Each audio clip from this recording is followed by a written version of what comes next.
गली गली हम गली घूमले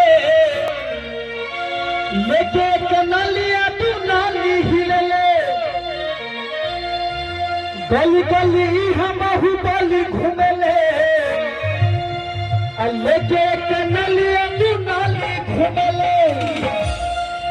आई हा बच्चा बच्चा सब खोला दी है भैया। सब जिला खाली जिला है, हमारा चंदौली जिला बाकी है। सब जिला खाली जिला